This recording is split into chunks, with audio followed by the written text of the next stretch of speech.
Right, hello guys, and welcome to today's video. And today's video is going to start with a little intro clip. Just going to show you my MP5 class up before the game starts, so you guys can copy it down, do what you like, and try it out, I'd say, because this class up is pretty insane. And you'll see in today's gameplay, we go absolutely off of it. And not only that, going to be discussing a few things that have been happening in Modern Warfare, such as the Season 1 update that dropped a few days ago. Wasn't able to drop a video as soon as I wanted to, but get to discuss that, and also discuss a few things that have happened since that. But here's the class setup. Do what you like with it, check it out, try it out, and I hope you guys got the Sand Snake MP5, because not that it changes anything, but it looks nice, it looks cool, and yeah, not only that, this here is actually important. Okay, you're going to see an insane start to the game, so just watch the shot. Okay, the first kill of the game is unbelievable, so check it out. These are the perks. I'm rocking the C4 because the C4 is god tier in this game, and we're rocking Stim. So yeah, there's the class setup, there's the attachments, and yeah. Check out today's gameplay, a nice insane 51-9 gameplay, and yeah, hope you enjoyed today's video, and let's get right into today's gameplay. Right, hello guys, and welcome to today's video, and today's video is an absolutely insane gameplay with the Sand Snake MP5, and yes, we're using the MP5, it's one of the most overpowered guns in the game, probably the most overpowered SMG in my opinion.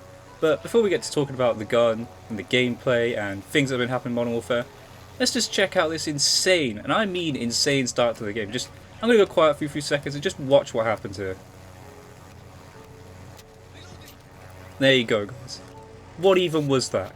What even was that shot? I just pocket sniped him with this pocket pistol sniper thing. Alright, I know some of you guys probably run the shotgun attachment, because again, that's a great attachment. But you're basically nerfing your gun, maybe. I don't know, because this might be the new pocket sniper, you know? You want to quick scope someone across the map, just pull out that pistol and do that, apparently. So don't worry guys, it's just a lucky shot, I'm only joking. Obviously use the shotgun attachment because it's still quite good, the snake shot rounds. Very good, very overpowered still, I'd say. Quite good in close quarters engagements. But yeah, the pocket sniper, I don't even know what that shot was. Leave a like for that shot, because honestly that was absolutely insane. I wish I had my reaction, but I don't record these games live normally, so it is what it is. But anyway, today's video, Sand Snake MP5. And I've probably already done an intro clip, because I have changed my class up from my previous MP5 video. And I don't know if that's because maybe this gun got secretly buffed or nerfed or whatever, because that's been happening recently, and we'll discuss that more because that's kind of annoying. But today's video, the gun has on it, on the barrel for a start, is the monolithic integral suppressor. That is a mouthful, but anyway, it's got sound suppression, increased bullet velocity. I don't know what it is. The bullet velocity actually like changes this gun a lot. It doesn't show the case that it shows it a lot, but like the bars don't really mean much, do they? Doesn't really show you the true performance of how well things work, and some don't actually do the things they say they do. So use this attachment. I didn't use this before, and it actually helps out a ton. It makes the range incredible on this gun. I'm still using the FTAC collapsible stock. There's no reason not to use it. It's the best stock for this gun, and I don't see why you wouldn't use it. It's just overall very useful and very helpful. Underbarrel commando foregrip just helps with the recoil, I guess. That's personal preference there. It depends how you like to control your recoil, but personally commando foregrip is perfect for me. 10mm rounds for the mags. If you're not using these, what are you doing? You're just basically nerfing your MP5 at this point. And then finally, we're using sleight of hand on the perk. So you're probably wondering, Tez, why aren't you using stipple grip tape? It's an SMG, you want to be aiming down sight nice and fast. I don't really feel like stipple grip tape does that much on the MP5. Maybe it's just me, maybe it's placebo, but I just don't feel like stipple grip tape is that useful. And sleight of hand definitely changes the reload speed. There's a big noticeable difference between using sleight of hand and not using sleight of hand. So yeah, that's the class setup on the Sand Snake MP5. And then in the background is an insane 51-9 gameplay with this gun. Absolutely insane stuff. You also notice my perks are still EOD. What is that? EOD. I didn't even get to see what the second perk was there. I think I was using Tune Up. I don't even know what the second perk was. Oh, Ghost, obviously. Why would I not be using Ghost? Gotta stay off the minimap, guys, you know what I mean? So yeah, EOD, which doesn't work, who knows? I don't know if it works. Do the devs know if it works? I have no idea. But Ghost, that always works. We always know that works. Everyone's sitting in corners with their Ghost on. And then Tune Up. And yeah, that's the class setup. And yeah, let's just talk about a few things. So, they did the Season 1 update for Modern Warfare, well, the second Season 1 update. And again, not the big overhaul. Nothing majorly changed, though we did get content. I think that's their main focus at the moment, seems to be content. And there's probably a reason for that, actually, because there is some important information that did come out about the player base, about how many people are actually playing this game, and also kind of like a bit of a deceptive thing here. So I'll discuss that first actually, which is, so I believe they recently announced like about how many hours people were playing and stuff. And let me just try and bring it up right now what the tweet was exactly. Give me a second here, guys. But basically, they brought up about the player base and how much people were playing. And to put it this way, it's kind of deceptive.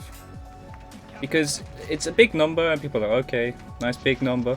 Maybe this game isn't dead. Maybe this game is actually, being played a lot. And let's put it this way. It's kind of not true. So, let's put it this way. They've put it out here. This is the tweet from Charlie Intel. Probably put a link in the description so you can see this. They've put that Activision has announced that Modern Warfare is the most played Call of Duty game of this console generation, so next gen. 500 million hours played in 50 days. Becoming the #1 COD game of the last 6 years, it has passed 1 billion in worldwide sell-through. And Modern Warfare has outplaced all previous Call of Duty multiplayer experiences of this generation in hours played. Hours per player and average daily players, on its way to becoming the most played Call of Duty multiplayer in the first 50 days since launch in 6 years. Which is interesting. So clearly this shows the game being catered to the casual players is working, correct? Now, I don't know if I can find the tweet because I know someone did the math on this.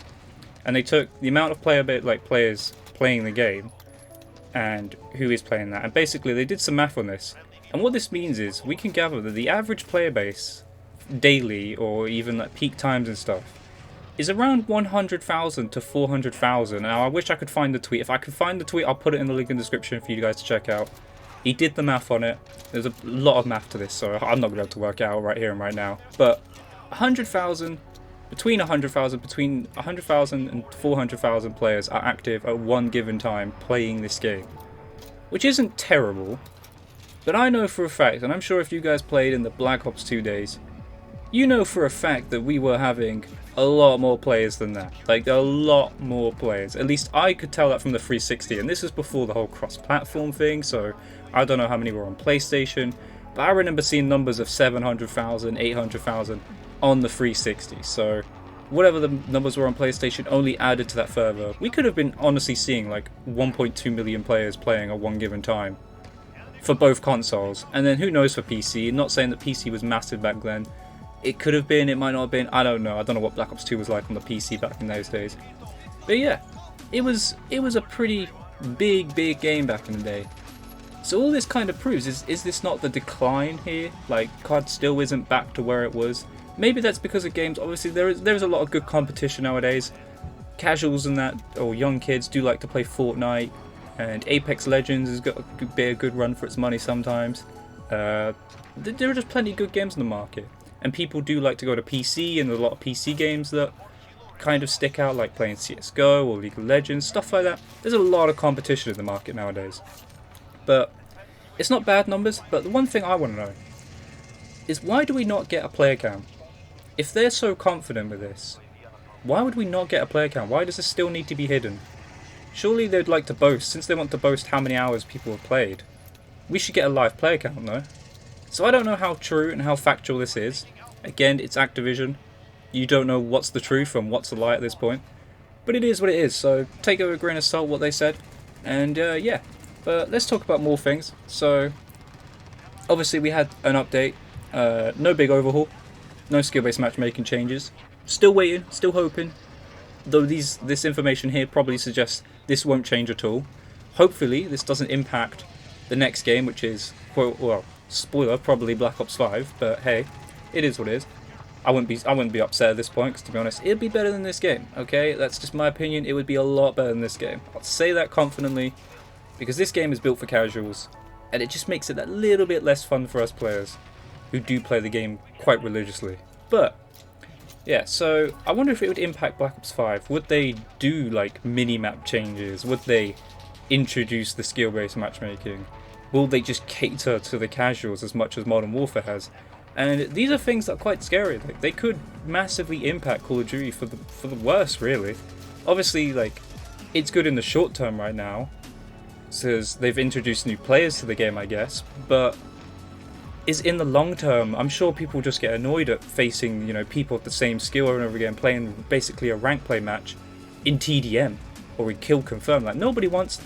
Call of Duty's always been a casual game, okay? It's always been you hop on, you stomp some people, you get off, and you do the same thing the next day. You know what I mean? It's just a casual, fun environment. You get kill streaks, and that's just Call of Duty. That's just how it's always been. You've always been the guy to try and get a nuke or your VSAT going, or whatever it is, and you just fry the opposition. And, you know, sometimes a little bit of trash talk here and there. That's just Call of Duty. That's the fun of it. And this game doesn't have that kind of fun of it. Some parts of it can be fun, but mostly because of the skill-based matchmaking, it does ruin it. So I don't know what to say to it, but that is what it is. But let's just talk about more things in the update. The only weapon changes we got were, I believe, to the marksman rifles. They did actually buff them, which was interesting. So I believe they reduced the flinch you receive when you get shot. Don't know how much that'll impact it, because to be honest, I don't use them. Might try them out. I'll see what it's like, because the Kar 98K is actually not too bad. That thing, I've been quick scoped a lot by that thing, so that thing having less flinch will probably make it a bit better and probably be more annoying to deal with, because some people, I don't know what it is you can put on that gun. I don't know if people can just quick scope with that thing super fast or something, but that gun just quick scopes you so fast. I don't know what it is. I don't know if it has aim assist or something, but that gun's pretty good in the right hands. It really is, so I might try it out. But that was the only weapon change. No nerf to the M4. The M4 is still going to be the most dominant gun in the game, and you've probably already been playing like the new shipment or the reimagined shipment. So we'll talk about that because that's an interesting one. And Vacant. And Vacant isn't actually that bad. Now, it's got doors and stuff. I don't know how the doors in that play. You know, they always try to add their own little things. I don't know if it's actually got any like safe spaces like they like to add, but it didn't look changed to me. I've only seen gameplay of it. Again, I haven't been playing much, and that's why I've not really been doing uploads either, because currently I work in retail, so apologies for not uploading as much as I want to, but it's the Christmas holidays and stuff, and I've currently been working quite a lot of hours, and there's not been much time to do commentaries, do gameplays, so I can only apologise for that. There's not really an excuse for it, but it's just really tough at the moment. So, yeah, let's talk about Vacant and Shipment. So, Vacant didn't look bad, it looks okay. I'm pretty sure it's actually kind of the same, or is the same, as the original, just with doors, because they like to add doors to stuff for some reason.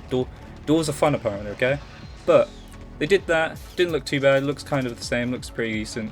But on top of that, they then added Shipment, and Shipment is a big discussion point right now. It's I've seen a lot of 50-50 on it, and this is where I get I think there's an argument here for where casuals want something different from those who play the game religiously, because some people think Shipment is fun, and some people think it's not fun. And why is this a problem? Like, why does it matter? It's Shipment, right? So if you haven't noticed, or if you haven't been playing, Shipment has been reimagined, okay? It's not really Shipment. It is Shipment, but it's a lot different to the previous Shipments we've had. Like, it's definitely different to the one from World War II, which, by the way, World War II Shipment, I believe, was the best Shipment. Okay, I'm going to throw it out there. Some of you might hate that. Some of you might be like, nope, the COD 4 one, the original, is always the best. And I normally agree with that statement. Same with like Nuketown. Nuketown, the original on Black Ops 1 is the best Nuketown. No debate, I'm not going to have that. But yeah, I don't think it stands true here. I think World War II's Shipment was the best. But Modern Warfare's Shipment, from what I've seen, is definitely a love-hate thing. You either love the chaos or you're going to hate the spawns, okay? So the one big talking point is the spawns. I actually thought the biggest problem would be the fact that you can climb on stuff, and it kind of changes the flow of the map. Like, you can jump on crates, you can go inside like the top of some crates and stuff like that. But the actual biggest problem is I don't know if they even play tested this, but from what I've seen from videos, you just spawn anywhere and everywhere. Like, there doesn't seem to be a set spawn pattern. And I've watched clips of people sitting in corners with Juggernaut or with an LMG and just watching people spawn, getting 40-second nukes, because it's that easy. It is that easy. If you go in with a party as well, I believe of 6 or so, you can set up on every spawn point and watch people spawn and just effectively spawn trap. And this was actually doable in, like, it's almost as if you're playing Demolition, basically. If you've ever played, I'd say, Black Ops 1 Demolition or that, there were moments where you could set up a nice spawn trap, specifically, I don't know, maps like Nuketown or that, and I watch people like sitting there with like LMGs back in Black Ops 1 or an AK or whatever, and just kill you and spawn trap for their chopper guns and stuff. This is the same thing, but here on Shipment, in 2019, and we're getting this crazy spawn trap thing going on, and it's just insane. Like, people are gonna drop, like, someone's gonna drop like a 1,000 kill gameplay if they do it properly. I don't know. Like, it's gonna be insane, some of the gameplays that come out, because it's so broken. I don't know if they're gonna change it. I don't know if I could imagine it's purposely, you know, done like this, because I've had this theory for the whole game this whole time, which is spawns are bad in this game, and they're on purpose. Okay, I'm pretty sure some of you might agree with that statement, which is because this game is catered to casuals, what's the best way to give someone who's not so good at the game a kill? It's to spawn someone right in front of another player and then kill them. And yes, that is completely unfair. That's why COD has always, you know, tried to have spawns that, you know, flip or move when someone impacts that spawn. And this game doesn't seem to do that. Now, I don't know if the like spawns are affected by this here, which is obviously ground war, where you have squad spawns, so you can spawn on top of players. Because it looks like sometimes you just spawn on top of other players. Like, normally you spawn in a general spawn point, like in a circle, like a circled area or a certain corner of the map. But in this game, it feels like you spawn on top of players, like just literally on top of players. Your team, the enemy team, any team, just anyone's team, you know. So yeah, so Shipman's a debatable one. I might try it out. I don't know if it's gonna be fun for me because the skill-based matchmaking will probably make it a completely negative experience for me. That's why I don't play, again, I don't play TDM, I don't play domination or that. Because not only that, if I played TDM on that, you'd be seeing 20 kill gameplays. And I don't think you guys want to see 20-0 gameplays. I think you guys would rather see 50 plus kill gameplays. But if you want to see TDM gameplays, then let me know, because if you do, then I'll try it. But I'll be honest, it'll probably take me like 4 hours to get a gameplay, because playing rank play TDM is not the way to go. But yeah, nice little C4 there. Basically a quad feed there, I'd say. I think I got 2 with the MP5, and I think I got 2 with the C4. But yeah, this gameplay will be wrapping up. There's not much else to talk about with the update, because there was bug fixes. You got a free package that gave you a tier skip. Kind of wish they did a thing every day for it, but it is what it is. It's nice to get stuff for free, I guess, you know. I think that's the one saving grace of Modern Warfare, is that some things are free. Oh, forgot to mention actually before the video ends. They threw realism out of the window, didn't they? I know people might say about these trace arounds, so if you don't know what I'm talking about, is this blue laser shooting kilo. So, of course, realism was going to be thrown out the window the moment money was involved, right? So people will be buying that because it shoots nice, pretty blue colours, you know. Nice and fun gun. Don't get me wrong, I think it's cool in that, but if you can use the excuse of realism for your design choices of the game, you can't sit there and then go sell a bundle that just completely ruins like the whole realism of the game. It's a contradicting statement, you know. But yeah, not too much of the update. Bug fixes, a slight weapon change here and there. Maybe there were, well, to be fair, there might have been buffs and nerfs here and there. If more information comes out, I'll let you guys know, because there has definitely been some buffs and nerfs in the background. I don't know what they are yet, but we will find out. They're doing secret patch changes again. You know, the AK might have been nerfed again, the AK might be buffed, who knows. But yeah, insane gameplay there. 51-9. This Sand Snake MP5, try out my class down below, it is pretty insane. And yeah, I hope you enjoyed today's video. If you did, leave a comment, leave a like, subscribe, notifications on, and I'll catch you guys in the next video. Goodbye!